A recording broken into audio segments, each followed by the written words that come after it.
안녕하세요. 모던 프론트엔드 개발자가 꼭 알아야 할 서버리스 서비스들을 발표하게 된 임창현 다시 인사드립니다.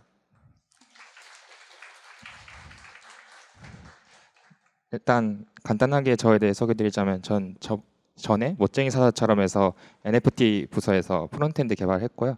지금은 그랜터라는 회사에서 소프트웨어 엔지니어로 일하고 있습니다. AWS KRUG에서는 프론트엔드나 비기너 소모임에서 활동을 하고 있고, 저는 좀 프론트엔드에서 좀 드물게 AWS 솔루션 아키텍트 어소시에이트를 땄는데, 그게 어떻게 따게 된 거냐면, 이게 사실 저희 회사 간단한 설명인데, 저희 회사는 기업을 위한 토스트나 뱅크 샐러드라고 생각하시면 쉬운데요. 회사나 금융, 세무, 재무 서비스를 AI를 통해 자동화하고 도와드리는 서비스를 하고 있어요. 근데 저희 회사는 저 포함해서 총 4명의 직원이 있고 프론트엔드 2명, 백엔드 2명이 근무하고 있는데, 아직 초기 단계라 데브옵스 개발자가 따로 없어서 필요하면은 다들 이때까지 개발 공부하셨듯이 그냥 내가 하고 말지 하면서 인프라를 공부하게 되었고요. 그렇게 인프라를 구축하다 보니 저도 AWS에서 관심이 많아지게 되었고, 그 자격증 딴 것을 기반으로 실제 프로젝트에 적용을 하고 있습니다. 혹시 여기 프론트엔드 개발자분 있을까요? 거의 없을 거라고 생각하긴 하는데, 네, 백엔드, 인프라, 네, 확실히 백엔드 분이 많네요. 근데 제가 백엔드를 위한 내용도 넣어놨으니까 집중해서 봐주시면 감사하겠습니다. 요즘 프론트엔드 개발자 공고도 그렇고 백엔드 개발자든 뭐든 공고를 보시면 여기 하이라이트 된 것처럼 AWS 클라우드 환경을 이해하고 활용할 수 있는 분을 많이 쓰는 것 같아요. 이게 네카라쿠베 같이 회사가 커져서 데브옵스나 SRE가 따로 없는 팀이면 보통 우대사항에 인프라 경험을 적는 것 같은데, 사실 저렇게 써도 진짜 프론트엔드한테 인프라 구축을 해주세요라고 맡기진 않겠지만, 제가 생각했을 때는 인프라 지식이 있으면 개발을 할 때나 커뮤니케이션을 할 때 더욱 수월하기 때문에 요구를 하는 것 같은데요. AWS를 사용한다면 대부분 회사에서 EC2나 S3, 클라우드 프론트, 람다, ECS, EKS 같은 공통적으로 많이 사용하는 서비스들이 있고, 저는 이 중에서 오늘 서버리스에 대해서 발표할 예정입니다. AWS에서 서버리스 서비스들을 보면 이렇게 많은 서비스들이 있습니다. 여기서 S3나 람다, API 게이트웨이, 파게이트 같은 서비스는 익숙하시겠지만 요즘은 대부분 RESTful API를 쓰시니까 앱싱크 같은 거는 써볼 일이 별로 없으시기도 할 거고, 스텝 펑션, 이제 앞에 기조 연설에서 나왔던 애플리케이션 컨버저 같은 서비스들은 그렇게 흔하게 사용되는 서비스들은 아닙니다. 제 발표 제목 자체가 모던 프론트엔드 개발자가 꼭 알아야 할 서버리스 서비스이지만, 프론트엔드뿐만 아니라 웹 개발을 하는 다른 직군 개발자분들도 알면 좋거나 가장 많이 사용하는 서버리스 서비스들에 대한 내용을 담고 있습니다. 다들 여기 목차 보시면 이미 들어보셨거나 사용해봤거나 아니면 회사에서 사용하고 있는 서비스들도 있을 텐데요. 첫 번째로 오늘은 최근 웹 애플리케이션이 어떤 트렌드로 개발되고 있는지 알아보고, 두 번째로 서버리스에 대해 간단히 그래도 혹시 모르시는 분들이 있을 수 있으니까 알아보고, 이제 앰플리파이와 람다, 게이트웨이에 대해서 알아보겠습니다. 자, 이제 첫 번째로 최근 웹 애플리케이션이 어떻게 동작하고 있는지 간단히 알아보겠습니다. 사실 얼마 전까지만 해도 그렇고 지금도 곳곳에서 사용하고 있는 3티어 아키텍처나 또는 MSA에서 사실 클라이언트 계층 자체가 그닥 많은 리소스가 필요하진 않았어요.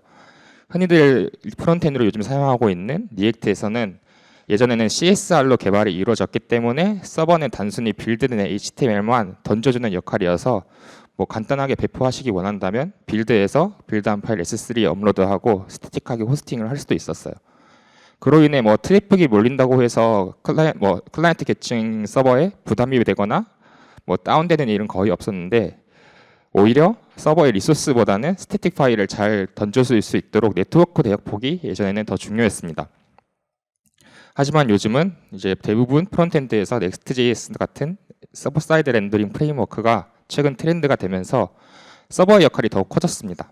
이제 서버에서는 단순히 HTML 파일을 던져주는 것뿐만 아니라 서버 펑션이 실행되기도 하고 서버 컴포넌트, 서버 렌더링 등 많은 작업을 추가로 하면서 클라이언트를 위한 대부분의 동작이 이제 서버에서 이루어지게 되었고, 그로 인해서 더욱 신경 써야 할 포인트가 많아졌습니다. 이제 프론트엔드를 위한 서버는 관리해주지 않으면 서버가 다운되거나 오작동할 위험성이 많아졌습니다. 다음으로는 마이크로 아키텍처의 등장인데요. 이제 마이크로 프론트엔드도 있고 마이크로 서비스 아키텍처 둘 다 단어 자체의 의미가 있듯이 기존에는 한 프로덕트에 보통 작은 프로젝트라면 프론트엔드, 서버, DB가 각각 하나씩만 존재했다면 이제 각 서비스를 기능별 또는 팀별로 쪼갠 아키텍처인데요. 마이크로 아키텍처는 서비스마다 독립적으로 돌아가기 때문에 유지 보수성이 좋고 배포가 쉬워지고 빨라지고 하는 장점이 있지만 배포 번들 사이즈가 커지고 디펜던시 중복이 발생할 수도 있으며 프로덕트의 복잡도가 상승하는 단점이 있습니다. 이에 따라 예전에는 보통 EC2나 컨테이너 하나의 서비스를 하나만 돌리던 것이 여러 개 EC2 또는 컨테이너에서 작동하게 되었고 개발자는 이러한 인프라들에 대한 관리 포인트가 늘어나게 되었습니다. 자, 이렇게 프로젝트가 점점 복잡해짐에 따라 서버리스는 점차 각광받고 있습니다. 그렇다면 서버리스는 정확히 어떤 것을 뜻하는 걸까요? 말 자체에서 서버 플러스 리스죠. 서버가 없는 아키텍처는 아니고 인프라를 잘 모르시거나 서버리스라고 하면은 진짜 서버가 없는 아키텍처라고 많이들 생각하시는데 서버리스는 사진대로 개발자가 서버를 없다 쳐도 될 정도로 알아서 잘 깔끔하고 센스 있게 해주는 클라우드 네이티브 개발 모델입니다.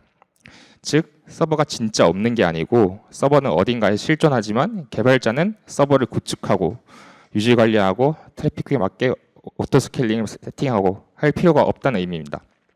개발자는 이제 단지 추상화된 서버리스 모델을 설정하거나 코드만 배포하면 서버리스 모델들은 이벤트 기반 트리거되어 실행됩니다. 2017 AWS 리인벤트에서 아마존 CTO인 보너 보길스는 우리가 미래에 작성할 모든 코드는 비즈니스 로직이라고 말했습니다.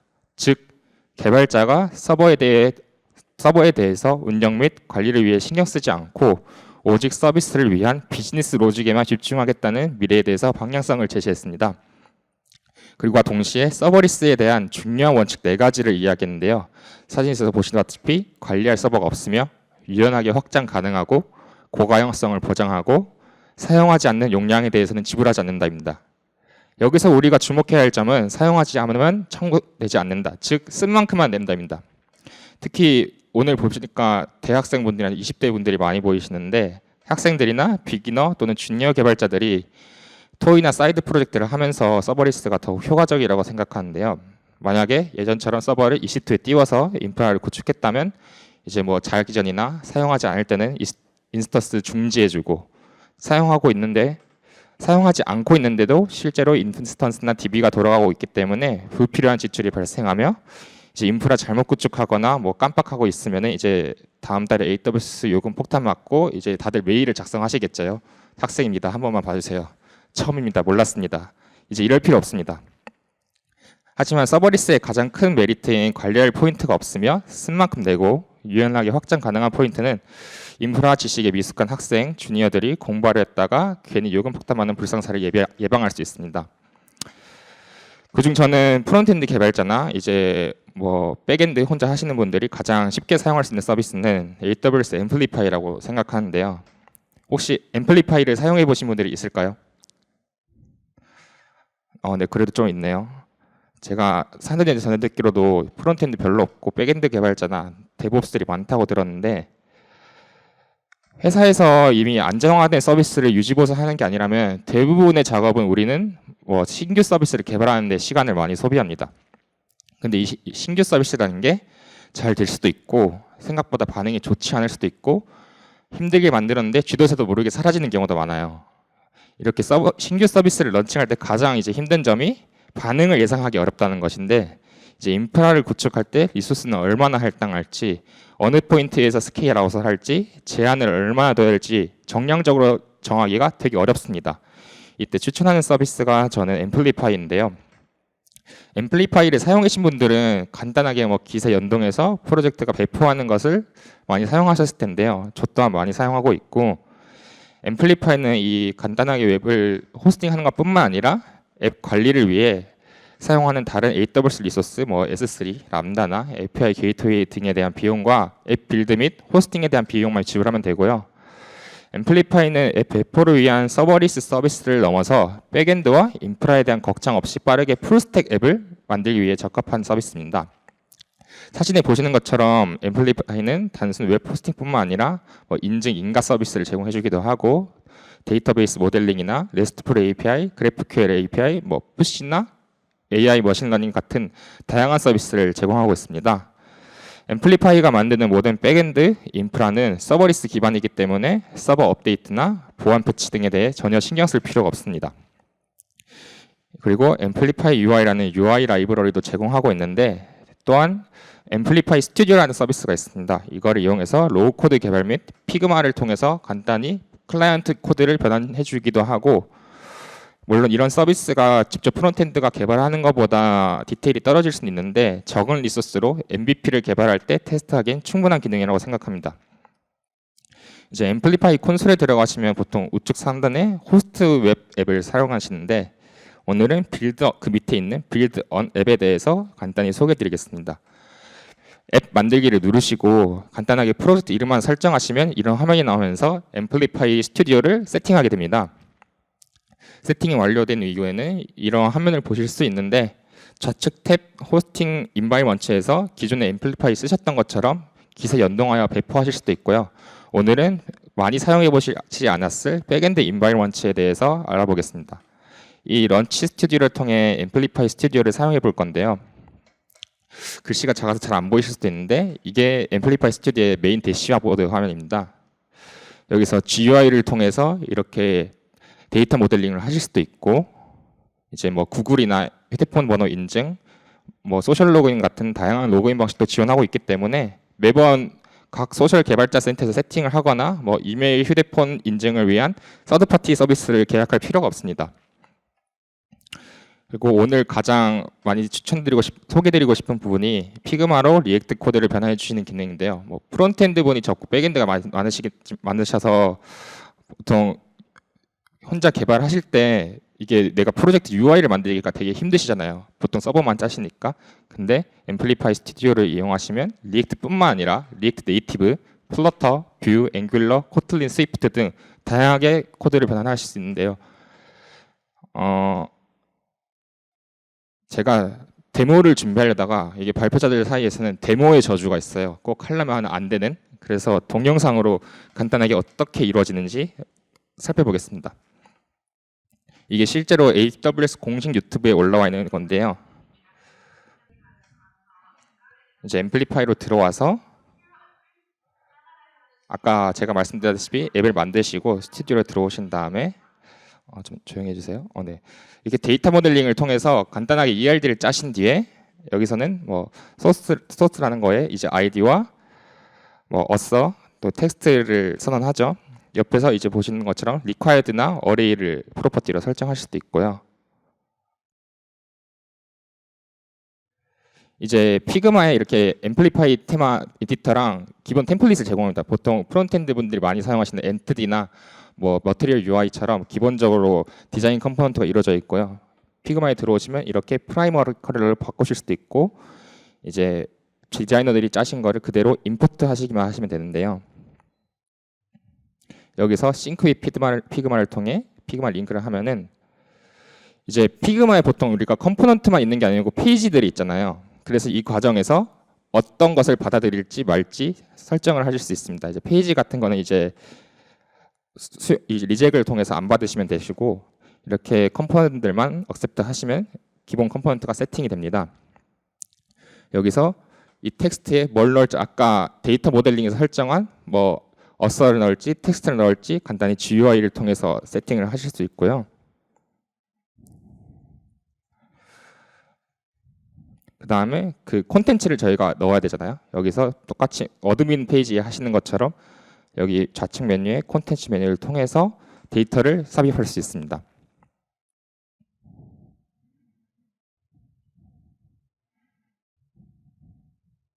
이렇게 그리드를 어떻게 설정할지 각각 패딩과 마진을 어떻게 설정할지 저희 피그마 사용하시는 것처럼 여기서 세팅을 하실 수 있고요. 여기서 세이브 버튼을 눌렀을 때 어떤 액션을 할지 이제 데이터 크리에이트를 하겠다. 여기서는 이제 설정을 하고 있고요. 어느 모델에 넣을지 어느 필드는 어떤 값을 넣을지 GUI를 통해서 설정하실 수 있습니다.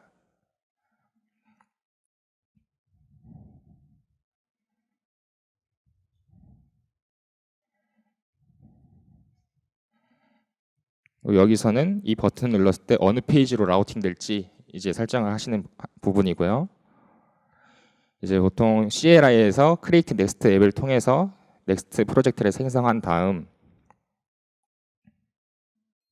이제 여기 보시면 앰플리파이에 있는 소스를 풀하겠다는 거예요. 저희 git 풀 하듯이 앰플리파이에 통해서 지금 내가 방금 보일러 플레이트를 생성한 프로젝트에 앰플리파이에 있는 소스를 풀하겠다는 내용이고요. 이걸 하시면 이제 웹에서 앰플리파이 로그인이 이루어지고 어떤 패스에서 어떤 디렉토리를 빌드할지 빌드 커맨드가 뭔지 설정을 하신 다음에 여기 제네레이티브 UI 컴포넌트가 나오죠. 이제 불러오고 있는 겁니다. 이걸 하실 때 주의하실 점은 앰플리파이 CLI는 글로벌로 설치를 하셔야 돼요. 컴퓨터에. 그러면은 여기 src 폴더에 모델과 UI 컴포넌트라는 폴더가 생성이 되죠. 여기서 보면은 심지어 타입스크립트 코드로 다 작성을 해줍니다. 물론 이게 반응형이 잘 된다거나 그러진 않아요. 근데 애초에 앰플리파이 타겟팅이 실제 프로덕션용이 아니고 MVP를 만드시거나 그냥 간단하게 우리가 사업 검증성 단계에서 어쨌든 보여줄 게 필요하잖아요. 그 단계에서 많이 쓰는 서비스라서 그냥 간단하게 이걸 통해서 디자인을 할 수 있습니다. 여기서 앰플리파이 UI 컴포넌트를 새로 디펜더시에 추가해 주고요.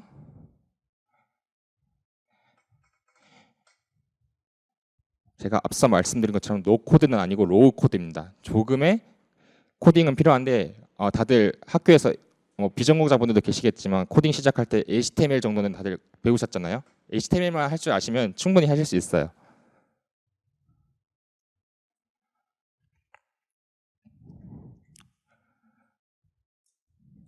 네, 그러면 이렇게 나오죠. 근데 제가 말씀드린 것처럼 좀 반응형이 제대로 안 돼 있네 싶으시겠지만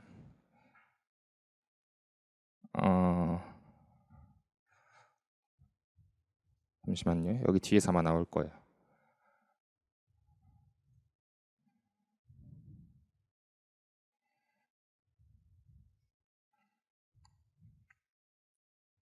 간단히 그냥 CSS로 위드만 100% 먹여주면 화면에 꽉 차요. 그 다음에 뭐 CSS나 폰트 같은 거 글로벌로 임포트 해주시고요. 그러면 이제 페이지가 이렇게 어트리뷰트로 위드 100% 저희 인라인 CSS 쓰는 것처럼 이거 프롭스를 내려주게 되면은 이제 스타일을 먹이실 수 있습니다. 여기 위드를 얼마나 할지 보시면은 컴포넌트 불러오고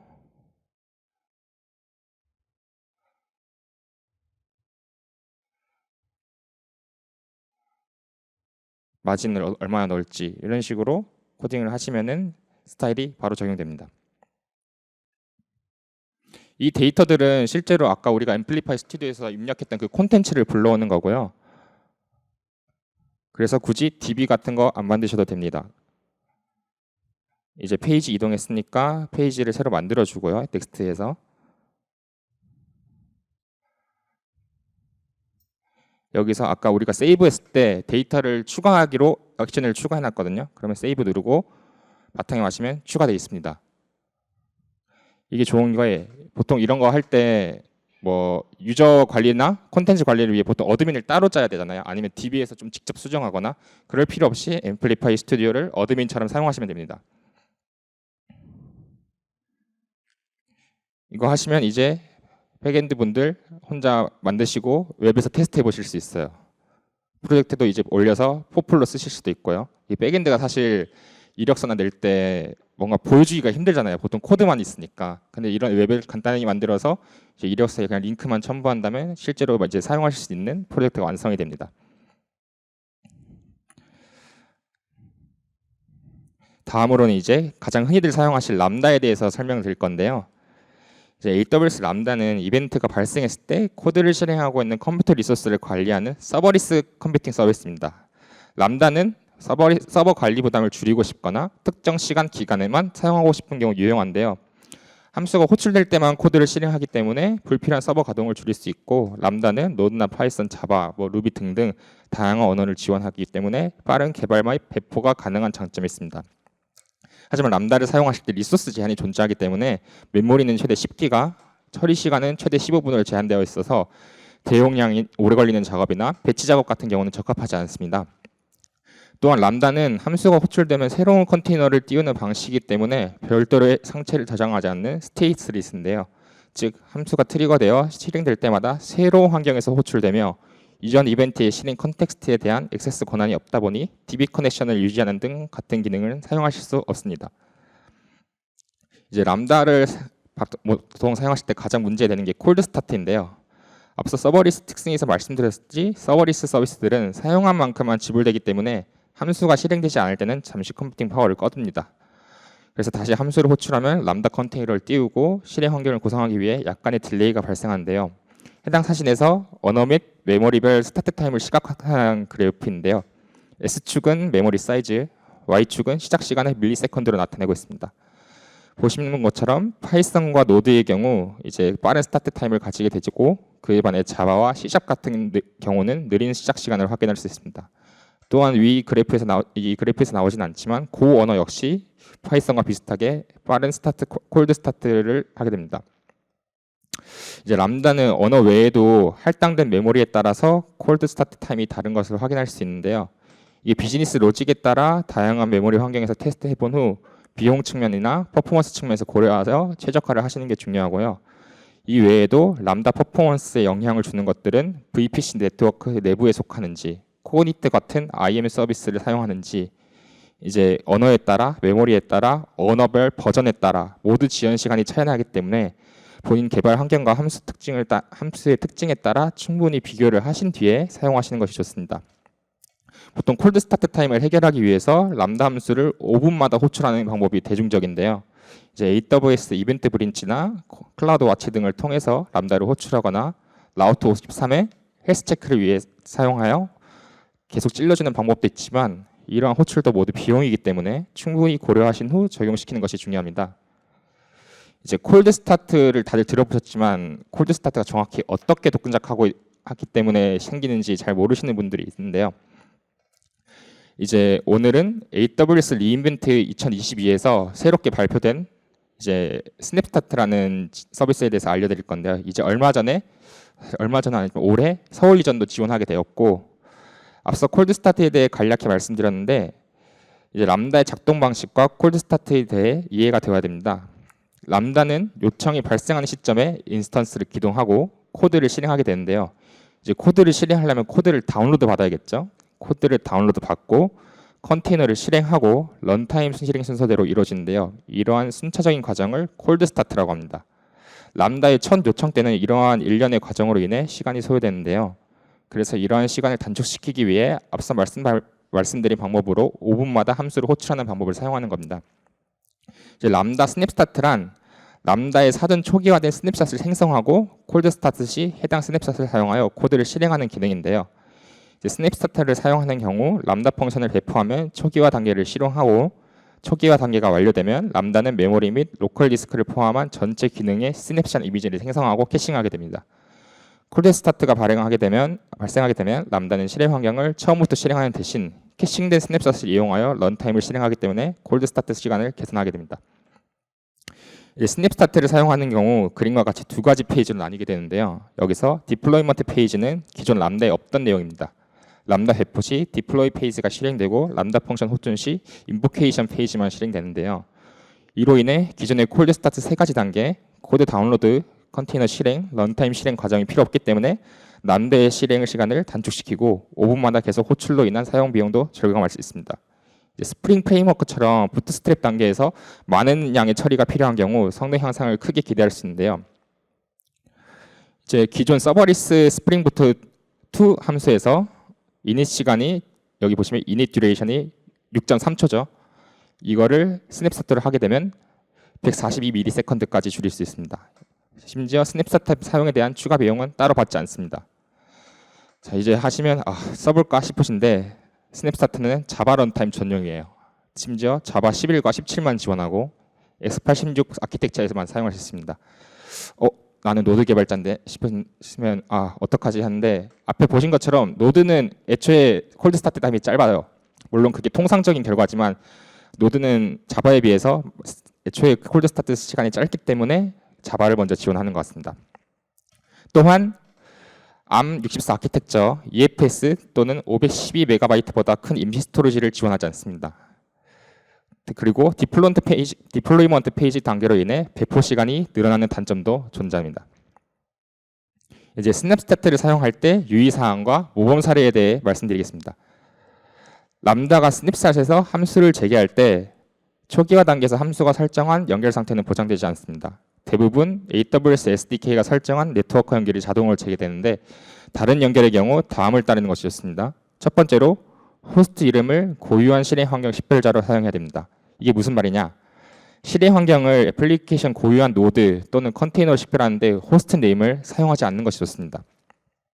스냅스타트를 사용하게 되면 단일 스냅샷이 여러 실행 환경의 초기 상태로 사용되고 모든 실행 환경은 동일한 호스트 네임을 반환합니다. 고유한 실행 환경 아이디 또는 호스트 네임 값이 필요한 경우 애플리케이션 핸들러에서 고유한 아이디를 생성하는 게 좋습니다.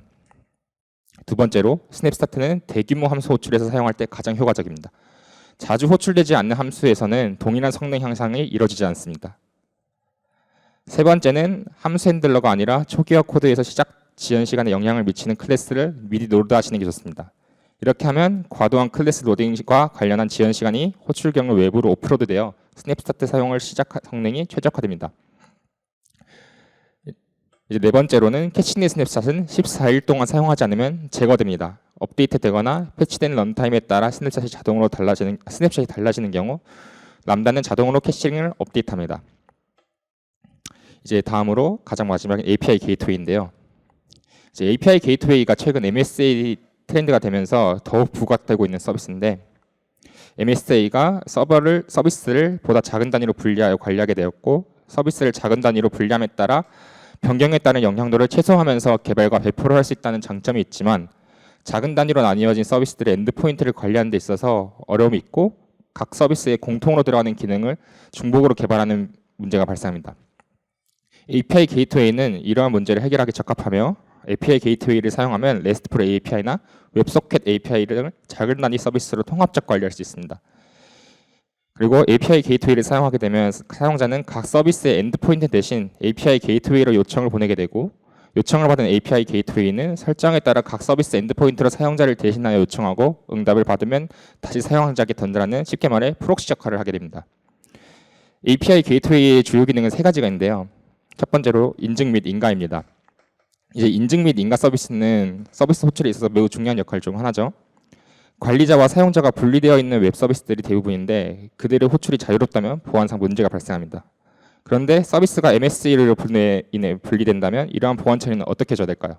기존 모놀리틱 아키텍처에서는 보안 처리 디펜던시를 사용해서 처리하겠지만 서비스가 각각 분리되어 있다면 그 디펜던시를 각 API마다 만들게 되고 소스가 중복되고 그게 심해지면 유지 보수가 힘들어지게 됩니다. 스프링을 예로 들면 각 서비스마다 스프링 시큐리티 디펜던시를 넣는 것과 마찬가지죠. API 게이트웨이에서는 이러한 인증, SSL 등의 서비스를 오프로드 해주기 때문에 이러한 불편함을 해소시킬 수 있습니다. 다음으로는 라우팅과 로드 밸런싱인데요. 대용량 처리 서비스에 있어서 가장 필수적인 로드 밸런싱은 이제 백엔드 개발의 필수가 되어버렸는데요. 모놀리틱 아키텍처에서는 모든 서비스에 대해서 로드 밸런싱을 해줬다면 마이크로 서비스 아키텍처에서는 실제 요청이 많은 서비스에 대해서만 로드 밸런싱을 해줄 수 있습니다. 또한 API 서버를 업그레이드하거나 테스트 중에 다른 URL로 리다이렉트 할 수 있도록 라우팅 기능을 제공합니다. 세 번째로는 서비스 디스커버리인데요. MSA에 있어서 가장 필요한 기능 중 하나죠. 서비스가 분리되어 있는 상황에서 각 서비스로 호출하기 위해서는 서비스마다 고유한 IP와 포트 주소를 알고 있어야 됩니다. API 개수가 뭐 한두 개, 10개 내외라면 괜찮겠지만 API 개수가 기하급수적으로 많아지고 로드 밸런싱을 통해서 여러 서비스가 움직이고 있다면 쉽지 않겠죠. 서비스 디스커버리는 내가 원하는 서비스의 IP, 포트 주소를 찾아주는 역할을 합니다. 실제로 이 기능을 많이 사용하고 있는 곳이 이제 클라우드죠. 클라우드 경우에 스케일 인아웃이 자주 발생하고 그렇게 되면 컨테이너 생성, 소멸에 따라 IP, 포트 주소가 달라지기 뿐더러 고정된 값이 아니기 때문에 서비스를 검색하여 이들 정보로 제공해 주는 것은 필수라고 할 수 있습니다. 이제 API 게이트웨이의 설명을 처음 들어보셨거나 API 게이트웨이를 이미 사용하고 계시는 분이 있다면 이 도식을 많이 이해하실 텐데요. 클라이언트가 API 게이트웨이를 통해서 내부에 있는 API를 호출하죠. 이때 API가 인증을 하고 클라이언트가 호출 가능한 API만 공개함으로써 안전하게 내부 서비스를 보호하는 것처럼 보입니다. 외부 개발자는 내부 방에 있는 API 엔드포인트를 알 필요가 없기 때문에 API 게이트웨이 엔드포인트 하나만 확인하고 편하게 호출할 수 있는 패턴이며, 이 구조로는 API 게이트웨이에서 설정으로만 해도 간단히 할 수 있어요. 근데 마이크로 서비스 IO나 홈페이지나 마이크로 서비스 패턴에 나오는 책을 보면 API 게이트웨이를 이런 식으로 정의하고 있습니다. 앞에 그림과 좀 비슷해 보이는데 실제로는 많이 차이 나요. 이 그림의 경우 API 게이트웨이 패턴은 특정 비즈니스 요청을 서버 애플리케이션을 개발자가 직접 작성하고 내부 API들을 조합해서 호출한 다음에 응답을 클라이언트에게 필요한 것만 내버려 주는 거죠. 여기서 보시면은 API 게이트는 1대1 대칭이죠. 근데 여기는 get order detail을 해서 API 게이트웨이에 해당되는 엔드포인트를 찔러주면은 이 세 가지 애플리케이션이 동시에 호출 순차적으로 하든 로직에 따라서 실행되고, API 게이트는 그 데이터를 어그리게이션해서 유저에게 내려줍니다. 이게 API 게이트웨이 패턴이 아닌 MS에서 정의한 게이트웨이 라우팅 패턴인데요. 이 앞에 그림이